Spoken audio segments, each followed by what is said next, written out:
patients get healthier and fitter, you will find yourself having to de-prescribe medications. And I've heard from other physicians that that is the most difficult part, because you haven't had that input at university. You haven't really been taught how to de-prescribe. You've been taught how to prescribe, but de-prescribing is a bit of a unknown and vague area, and everyone is scared. People are scared. I mean, GPs, and I don't blame them. They're scared because they haven't had that training. How do you go about it? How do you know that you're doing the right thing when you start de-prescribing people medications for people like diabetics, for example, type 2 diabetics, or reducing insulin for type 1 diabetics, but we'll leave that out for now, or taking people off blood pressure medications? That's How about it? Really important question. And as you alluded to there, all doctors are trying to do the best thing for patients and are really terrified, I guess, about causing harm, unnecessary harm. And back in 2018, we were recognizing as people were reversing their type 2 diabetes, or effectively going on a low carbohydrate diet, one of the barriers to change, many barriers to change that we know about, but one of the barriers to change was that if they're on medication, that does need to be adjusted quite often, otherwise serious harm can occur. And also back in 2018, the kind of low carbohydrate approach to type 2 diabetes reversal was starting to be accepted, but it was still an unnecessary kind of debate point when it should have just been accepted as this is an option for people to do.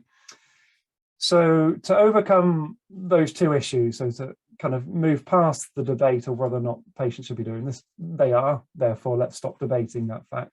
And also to make sure clinicians' life is, I guess, as easy as possible to keep patients safe.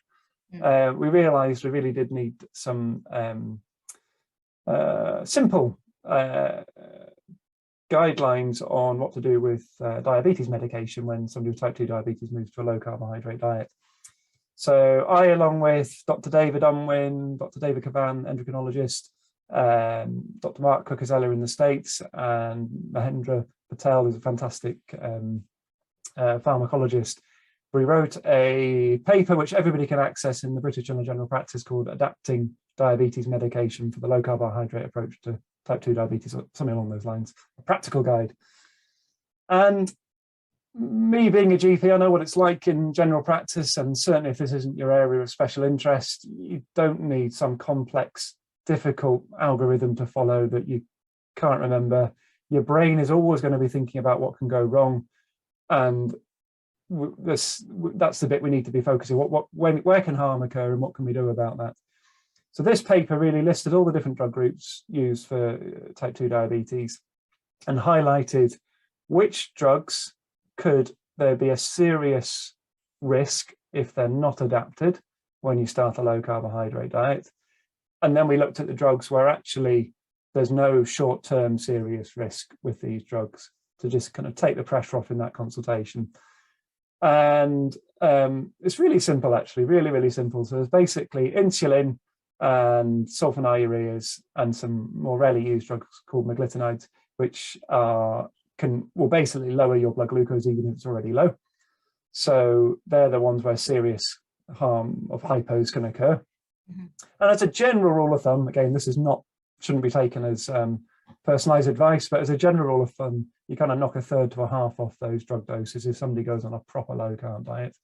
It's always more difficult when people are kind of making baby steps of not being clear what they're actually doing, because it's difficult then to judge that medication reduction.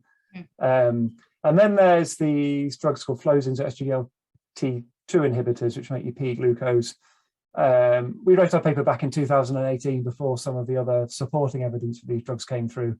But our conclusion back then was these drugs do carry a small risk of a serious adverse event, something called ketoacidosis, which people can end up in hospital or dead potentially.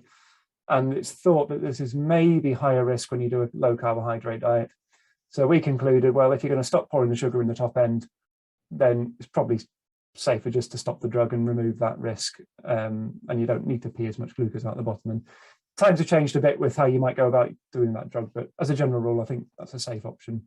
And then there's a group of other drugs, things like metformin, glitazone, rarely used, gliptins, which you don't need to worry about on day one. You can come back to those later once things are stabilized. You're not trying to pack everything into a 10-minute consultation.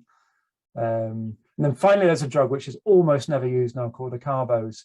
And acarbose is a drug that's used to block your gut from digesting sucrose and starch.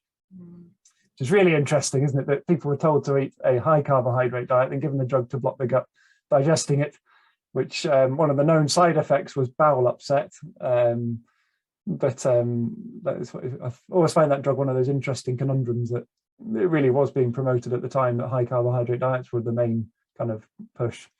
Obviously, that drug stops serving much purpose when you're not eating much carbohydrate.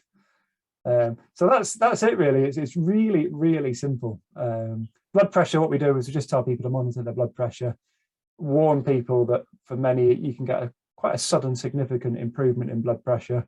So if you're feeling dizzy, make sure you get your blood pressure checked, and then we can de-prescribe the blood pressure medication.